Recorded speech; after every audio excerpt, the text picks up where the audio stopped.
Hey everybody, welcome back to another installment of First Impressions. This time around I'll be taking a look at the David Bowie EP titled No Plan from 2017 on ISO Records. So what exactly is this EP? Well, it's a 4-song 12-inch. All 4 songs are on one side. On the flip side, they put this really cool etching on it. These are basically tracks that were recorded for his album Black Star, his final album, but didn't make the cut. But they were, however, released on the original cast recording for Lazarus, so you can actually find them there. They were already released ahead of the album. So these tracks aren't new. They're not new at all, but it's the first time that they're available separate. So I went into this thinking, okay, what's this gonna be about? I pre-ordered this. I didn't really look into how this was gonna be different, and ultimately, as much as I enjoyed the music, I'm a little disappointed in the release, the physical release, and I'll get into that. But I want to cover the music first. So right off the bat, track 1 is Lazarus. I was living like a king.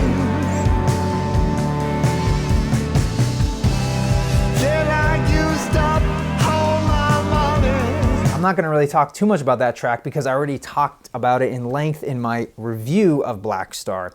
And that's leading to my next point. This version of Lazarus is no different than the one on that album. So it's basically, they needed an extra song and they put it on this because it was kind of the lead-off single to the album. It was rather popular. There was a music video for it. And it really does actually complement the other 3 tracks well. So I don't fault them for that. It's just a little disappointing that it's the same exact recording. It's not something a little different, maybe an extended version, maybe an alternate version, but no, it's the same. Track 2 is No Plan, and I really like this song. It kind of reminds me a lot of what he was doing in the 80s, actually. It has this classic Bowie sound, whereas I felt like a lot of Black Star felt very different than, I mean, it was Bowie, but it felt very different. It felt very much in it of itself, whereas No Plan kind of harkened back to like that classic 80s Bowie, that pop Bowie sound. And his voice is just really smooth on this track. Granted, there's parts where you can feel it kind of strained, but I feel this one sounds very fresh, very invigorated to me, in contrast to some of the later tracks.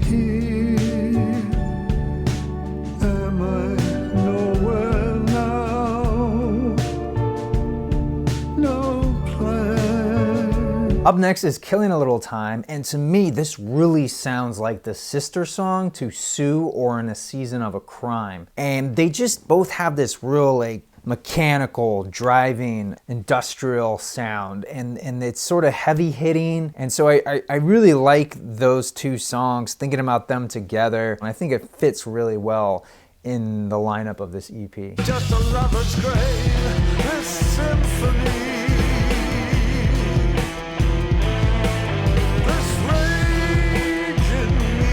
So the EP ends with When I Met You, and this is a great song to close out this EP. It has a really catchy chorus. I really feel like the bass shines on this track. It just drives the whole thing. It's up in the mix and it just has a great tone to it. I love how catchy the chorus is, and the overall feeling of this song is really wonderful, and just lyrically and musically this song works for me on so many different levels. I really dig it. When I met you, when I met you, when I met you, when I met you.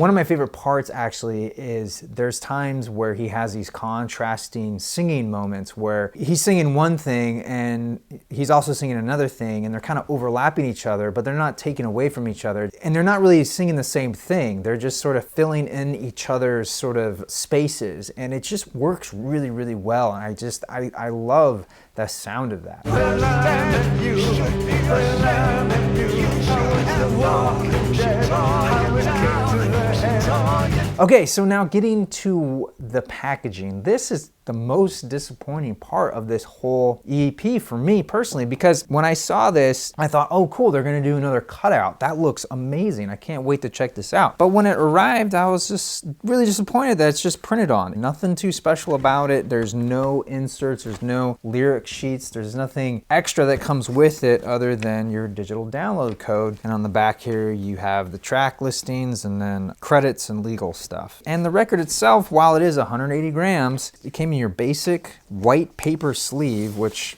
I'm gonna get rid of as soon as this review's done. And the label is neat. I do enjoy the label here. It's got a little constellation. And on the back here, you get that etching, but it's not like iridescent looking like that Styx album. It's just sort of there, and it's kind of a matte thing. I'm not sure exactly how they created it, but it's literally just the artwork for Black Star. I don't know, I guess I was expecting something a little different, something more intricate, maybe like a constellation thing, since that's such a motif in Black Star, and obviously they're redoing it here. Maybe like a star map would have been really cool, but this just kind of feels, they already had it laying around, you know what I mean? I really strive to stay positive on this channel, and if I am critical of something, I try to back it up with honest feedback and not just rail against something because I don't like it. I really try to be level-headed when I do these things, and this is the one time where I'm having a hard time staying positive and not ripping this thing apart, because it really feels like they cashed in on his 70th birthday. And they just put out a release that they knew people would buy, and of course they made a special colored edition only available on davidbowie.com and limited it, and it's crazy how much that release is going for. And this is $15. 15 bucks. I don't think it was worth it, honestly. I understand pressing vinyl is expensive and stuff, but $15 for 4 songs? I can't recommend this. I really can't recommend this. If you're in the market for these songs and you want them physically, I say go get the Lazarus original cast recording, because at least you get a bunch of other songs. Granted, they're sung not by David Bowie, but by other people, but still, that's, I think, a more cost-effective way of getting these songs. And the other thing I would say is hold off, especially if you didn't buy Black Star, hold off, because I bet you anything they're gonna plan some sort of super deluxe double LP edition of Black Star and include these 3 songs on it. And I think that actually would be a great idea. I could see it as a double LP set, maybe cut at 45 RPMs, because then there's 7 songs on Black Star, so you got 3, that's 10, that's 2 to 3 songs per side. I think that would work out great. But I want to know what you guys have to say. Be sure to leave me a comment down below. Tell me what you think of this EP, whether or not you think they're just kind of cashing in on David Bowie's 70th birthday, and if you think that super deluxe edition of Black Star would be a cool idea. Let me know. Until then, thank you guys so much for watching. I'm your Vinyl Geek, and I'll catch you on the flip side. Hey guys, thanks again for checking out this episode of First Impressions. Now, if you want to see my review of Black Star, put a link right there, as well as a playlist of other First Impressions and my social media links. So go ahead and click away.